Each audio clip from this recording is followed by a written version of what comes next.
नमस्कार प्यारे मित्रों, आप लोग कैसे हैं। आई होप कि आप लोग अच्छे होंगे और आपकी पढ़ाई बेहतर चल रही होगी और आप लोग अपने जीवन को बेहतर बनाने के लिए अथक प्रयास कर रहे होंगे। प्यारे मित्रों, आज आप लोगों को पॉलिटी से संबंधित उस महत्वपूर्ण टॉपिक्स को लेकर आया हूं जहां से एग्जाम में बार बार प्रश्न पूछे जाते हैं। आप लोग देखिएगा, आप लोगों को आज बहुत ही मनोरंजन आने वाला है क्योंकि इस टॉपिक से कई बार एग्जाम में प्रश्न पूछे गए हैं। इसलिए मैंने आज इस टॉपिक्स को महत्वपूर्ण समझा और आज आप लोगों के सामने लेकर आए हैं कि राष्ट्रीय मानवाधिकार आयोग, जी हां, राष्ट्रीय मानवाधिकार आयोग क्या है और इसका गठन कब किया गया है, किस वर्ष किया गया है। राष्ट्रीय मानवाधिकार आयोग संरक्षण अधिनियम भारत के अंदर कब आता है, इनकी नियुक्ति कौन करता है और इनका कार्यकाल कितना होता है और राष्ट्रीय मानवाधिकार आयोग का गठन करने का उद्देश्य क्या है। मेरे प्यारे मित्रों, यहाँ से जितने भी तरह से प्रश्न बन सकते हैं मैंने उन सारे प्रश्नों को यहाँ पर समाहित किया है और पूरी एक टॉपिक्स लिया है। राष्ट्रीय मानवाधिकार आयोग की पूरी टॉपिक्स को लिया है। इससे कहीं से भी प्रश्न बनेगा तो आप उसकी खोपड़ी को आप उड़ा दोगे, इसमें कोई दो राय नहीं है। प्यारे मित्रों, यदि वीडियो आप लोगों को पसंद आएगा तो आप लोग कमेंट शेयर लाइक जरूर करिएगा क्योंकि आप लोगों के लाइक नहीं आते हैं, आप लोगों के कमेंट नहीं आते हैं। इसलिए मैं आप लोगों को बार बार कहना चाहता हूं कि लोगों के बीच में शेयर कीजिए ताकि अधिक से अधिक लोग इसका जो है लाभ उठा सके। तो चलिए प्यारे मित्रों, हम जो समय को ना गवाते हुए और देखते हैं राष्ट्रीय मानवाधिकार आयोग के बारे में थोड़ी जानकारी उपलब्ध कराते हैं। तो सबसे पहले ये जानेंगे राष्ट्रीय मानवाधिकार आयोग सांविधिक है कि गैर संवैधानिक है कि वैधानिक है। एक नजर में इसको देखेंगे तो प्यारे मित्रों, राष्ट्रीय मानवाधिकार आयोग एक गैर संवैधानिक संस्था है। क्या है? गैर संवैधानिक संस्था है। प्यारे मित्रों, इसके बारे में आप लोग जानिएगा क्या है। राष्ट्रीय मानवाधिकार आयोग एक गैर संवैधानिक संस्था है। इसका मतलब है इस संस्था का जो गठन किया गया है वो एक विधि के निर्माण के अनुसार किया गया है। भारतीय संविधान में इसका कहीं भी जिक्र नहीं किया गया है, लेकिन इसे एक गैर संवैधानिक संस्था के रूप में इसका गठन किया गया है। राष्ट्रीय मानवाधिकार आयोग संरक्षण अधिनियम, जी हाँ, संरक्षण अधिनियम कब आया है? संरक्षण अधिनियम, जी हाँ, मानवाधिकार संरक्षण अधिनियम की बात करें, मानवाधिकार संरक्षण अधिनियम ये कब आया है प्यारे मित्रों? तो याद रखना, मानवाधिकार संरक्षण अधिनियम की बात करें तो यह 1993 ईस्वी में आया है। कब आया है प्यारे मित्रों? 1993 ईस्वी में आया है राष्ट्रीय मानवाधिकार संरक्षण अधिनियम, लेकिन 2006 ईस्वी में इसमें संशोधन किया गया है। जी हाँ, इसमें संशोधन कर दिया गया है। क्या संशोधन कर दिया गया है प्यारे मित्रों? उन पॉइंट को आपको जानने की जरूरत है कि राष्ट्रीय मानवाधिकार संरक्षण अधिनियम 1993 ईस्वी में आया, लेकिन 2006 में इसमें संशोधन किया गया है। क्या संशोधन किया गया है? इनके जो सदस्यों, जी हाँ, इनके जो सदस्यों की संख्या थी, इनकी सदस्यों की जो पूर्णकालिक सदस्यों की जो संख्या थी 5 से घटा करके, जी हाँ, 5 से घटाकर 3 कर दिया गया है। 3 कर दिया गया है। प्यारे मित्रों, इन सारे पॉइंट को आप कॉपी और पेन रखिएगा, नोट करते हुए चलिएगा ताकि यहां से प्रश्न बने तो आप उसकी खोपड़ी को आग लगा दो। मेरा ये कहने का उद्देश्य है कि यहां से जो इस तरह के प्रश्न बन सकते हैं, मैं उन सारे प्रश्नों को इसमें समाहित किया है। जैसा कि आपके सामने से यदि ये पूछा जाता है कि संवैधानिक है या गैर संवैधानिक है, तो यह गैर संवैधानिक संस्था है। मानवाधिकार संरक्षण अधिनियम कब आया? 1993 ईस्वी में आया। अगर ये पूछा जाएगा इसमें संशोधन कब किया गया है, तो 2006 में इसमें संशोधन किया गया है। इनके सदस्यों की संख्या घटाकर कितना कर दिया गया है? 3 कर दिया गया है। आई होप कि यहां तक आप लोगों को समझ में आ गया होगा। अब हम इसके आगे चलते हैं कि राष्ट्रीय मानवाधिकार आयोग का गठन करने का उद्देश्य क्या था, किस लिए इसका गठन किया गया है, उन सारे पॉइंट को देखेंगे प्यारे मित्रों, ताकि यहां से भी प्रश्न बने तो आप उन सारे प्रश्नों को एक एक करके उसकी खोपड़ी को आग लगा दो। तो प्यारे मित्रों, चलिए जानते हैं कि इसका उद्देश्य क्या था। जी हाँ, आयोग, जी हाँ, राष्ट्रीय मानवाधिकार आयोग का उद्देश्य क्या था? उद्देश्य की बात करें तो याद रखना, इसके उद्देश्य में क्या है? उन संस्थागत व्यवस्थाओं को मजबूत करना जी हाँ, इसको स्थापित करने का एक ही उद्देश्य था कि उन संस्थागत व्यवस्थाओं को मजबूत करना जिसके द्वारा मानवाधिकारों के जो मुद्दे हैं उन मुद्दों का जो है समाधान किया जा सके। जो भी मनुष्य परेशान है, किसी भी अनर्गल शक्तियों से परेशान है, कोई सरकारी व्यक्ति परेशान कर रहा है या किसी संस्था के द्वारा परेशान हो रहा है, तो उन सभी व्यक्तियों को उनका अधिकार मिले। इसका उद्देश्य ये था, देखिए, उन संस्थागत, जी हाँ, उन संस्थागत व्यवस्थाओं को मजबूत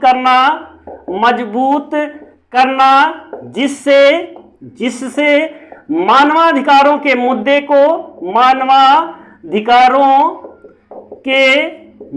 का पूर्ण रूप से समाधान किया जा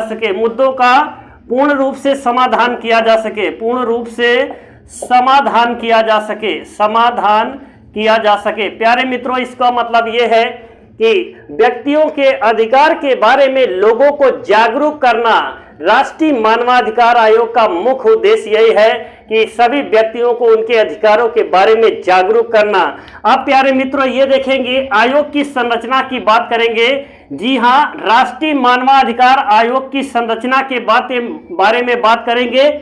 इसमें कितने सदस्य होते हैं, संरचना की बात करेंगे। जी हाँ, संरचना के बारे में क्या बात करेंगे, इसमें कितने सदस्य होते हैं। तो प्यारे मित्रों, आपकी जानकारी के लिए बताना चाहता हूं, इसमें 5 सदस्य होते हैं। जी हाँ, इसमें पांच पूर्णकालिक सदस्य होते हैं, पूर्णकालिक सदस्य।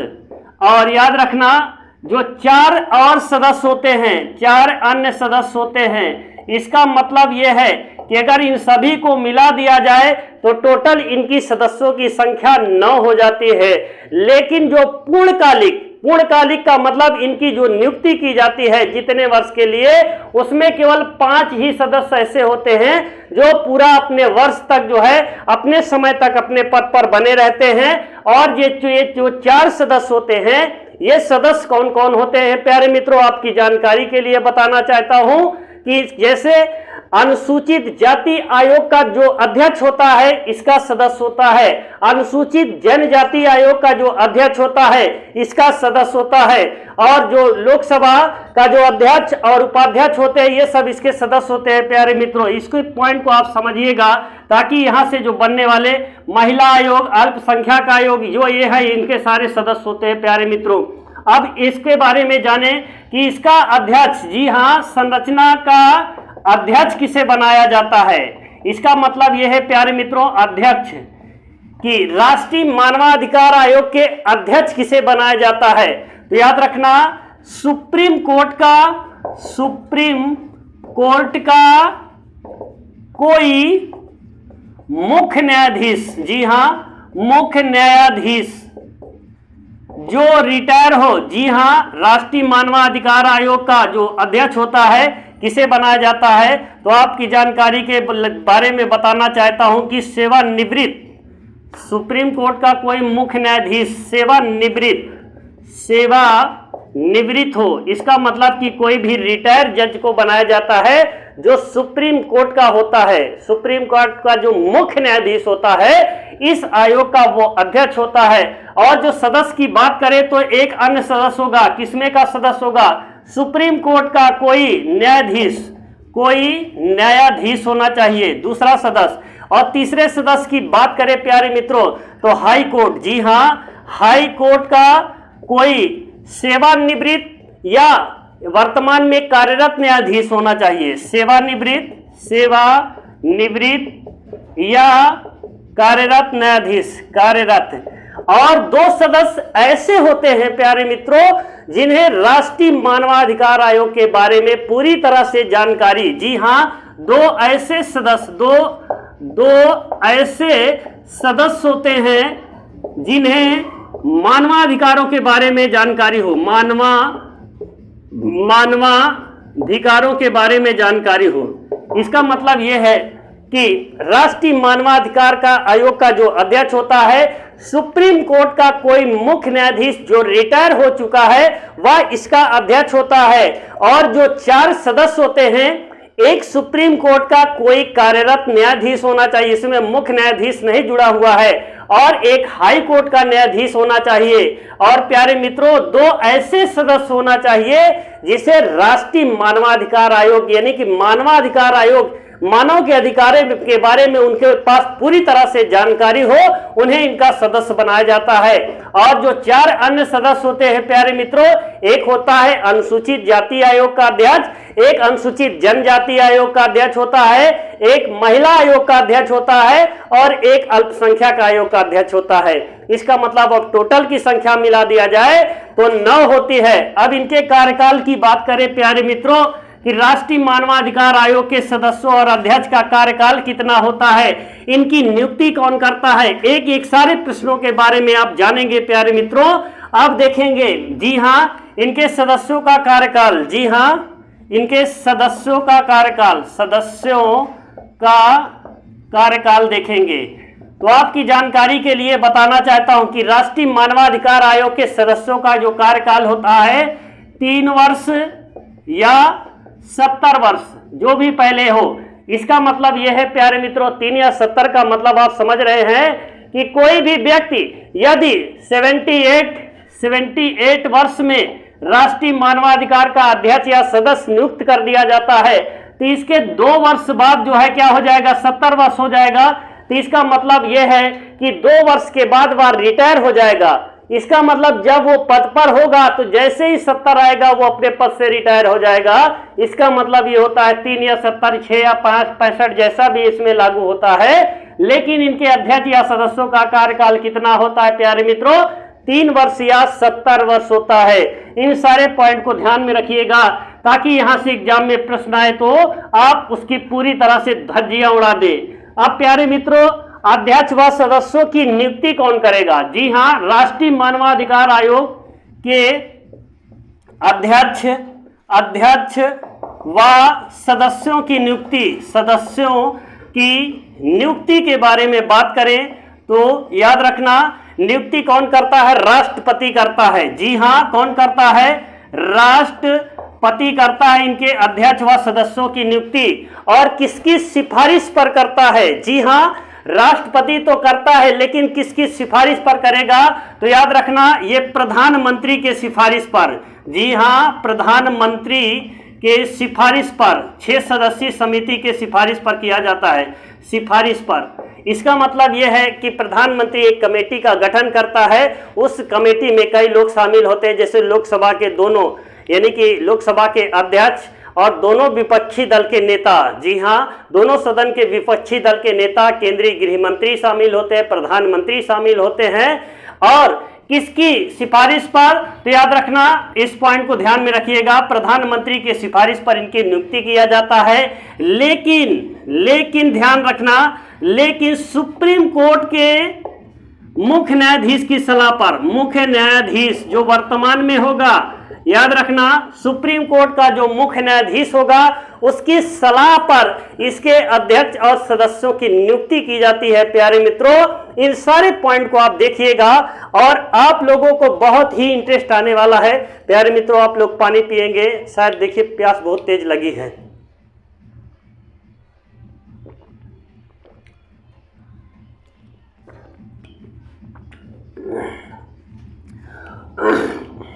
प्यारे मित्रों, अब आप लोग क्या देखेंगे? राष्ट्रीय मानवाधिकार आयोग के कार्य क्या हैं, क्या काम है इसका? राष्ट्रीय मानवाधिकारों के जो आयोग होते हैं, जो इसके सदस्य होते हैं, अध्यक्ष होते हैं, ये क्या काम करते हैं, उन कार्यों के बारे में आप जानेंगे तो आपको ऐसी जानकारी हासिल हो जाएगी कि आप कहीं भी अपने मुद्दे को उठाने से डरेंगे नहीं कि हमारा अधिकार क्या है। प्यारे मित्रों, उन सारे अधिकार के बारे में आप एक एक करके जानकारी लेंगे। तो याद रखना, आयोग के कार्य देखेंगे। जी हाँ, आयोग का कार्य क्या होगा? बंधुआ मजदूरी की समाप्ति करना, पहले पॉइंट पर देखेंगे।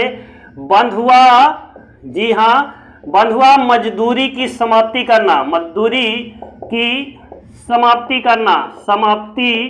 करना एक कार्य हो गया। दूसरे नंबर पे बाल विवाह को रोकना, बाल विवाह को रोकना। जी हाँ, बाल विवाह को रोकना। श्रम की समाप्ति, बाल श्रम की समाप्ति करना, जी हाँ, बाल श्रम की समाप्ति करना। और चौथे नंबर पे विकलांग व्यक्तियों के अधिकार दिलाना, विकलांग व्यक्तियों के अधिकार दिलाना, जो इनका अधिकार है प्यारे मित्रों। और महिलाओं के यौन शोषण पर रोक लगाना। पांचवें नंबर पे महिलाओं के यौन शोषण पर, महिलाओं के यौन शोषण पर रोक लगाना, यौन शोषण पर रोक लगाना। तो मेरे प्यारे मित्रों, आई होप कि आप लोग मेरी बात को समझ पाए होंगे कि राष्ट्रीय मानवाधिकार आयोग में कितने सदस्य होते हैं, इनका अध्यक्ष किसे बनाया जाता है, इनकी नियुक्ति कौन करता है, कितने वर्ष के लिए नियुक्त होते हैं, राष्ट्रीय मानवाधिकार आयोग संवैधानिक है कि गैर संवैधानिक है, इन सारे पॉइंट को आप देखें। और राष्ट्रीय मानवाधिकार आयोग के कार्य क्या है, जी हाँ, कार्य, उनके आयोग के कार्य। तो प्यारे मित्रों, इसका जो कार्य है, बंधुआ मजदूरी की समाप्ति करना, बाल विवाह को रोकना, बाल श्रम की समाप्ति करना, विकलांग व्यक्तियों के अधिकार उनको दिलाना और महिलाओं के यौन शोषण पर रोक लगाना। और मेरे प्यारे मित्रों, आपको कहीं भी थाने पर, जेल में अगर किसी प्रकार की यातनाएं दे रहे हैं सरकारी कर्मचारी, तब भी वहां पर जाकर के राष्ट्रीय मानवाधिकार की टीम जाती है, आपके अधिकारों पर भारत सरकार से बात करती है और आपके जो अधिकार है उसको दिलाने का कार्य करती है। वह कौन सी संस्था है? राष्ट्रीय मानवाधिकार आयोग संस्था है। और इसका एक हेडक्वार्टर याद रखना, मानवाधिकार, राष्ट्रीय मानवाधिकार का जो हेडक्वार्टर है, हेड क्वार्टर की बात करें, इसका मतलब कि मुख्यालय, तो इसका मुख्यालय कहाँ है? नई दिल्ली। जी हाँ, कहाँ पर है? नई दिल्ली। इसका जो मुख्यालय है वह नई दिल्ली है। लेकिन याद रखना, इसे कहीं भी ले जाया जा सकता है, इसके लिए कोई बॉन्ड नहीं है। लेकिन वर्तमान की बात करें तो राष्ट्रीय मानवाधिकार आयोग का जो मुख्यालय है वह कहाँ पर है प्यारे मित्रों? वह नई दिल्ली में है। आई होप कि आप लोगों को मेरी बात समझ में आ गई होगी। अगर आपको यहाँ से किसी भी प्रकार से दिक्कत है तो हम बहुत जल्द ही लाइव आने वाले हैं प्यारे मित्रों। आप लोगों की सारी समस्याओं का समाधान याद रखना तुरंत हो जाएगा। बस वो कदम, वो क्षण बहुत दूरी नहीं है प्यारे मित्रों। ये सब आप लोगों का सपोर्ट रहा तो हम बहुत जल्द ही आप लोगों के सामने लाइव आएंगे। ये सब आप लोगों की बदौलत हो रहा है प्यारे मित्रों। और आज की क्लास को यहीं पर समाप्त करते हैं। जय हिंद, जय भारत।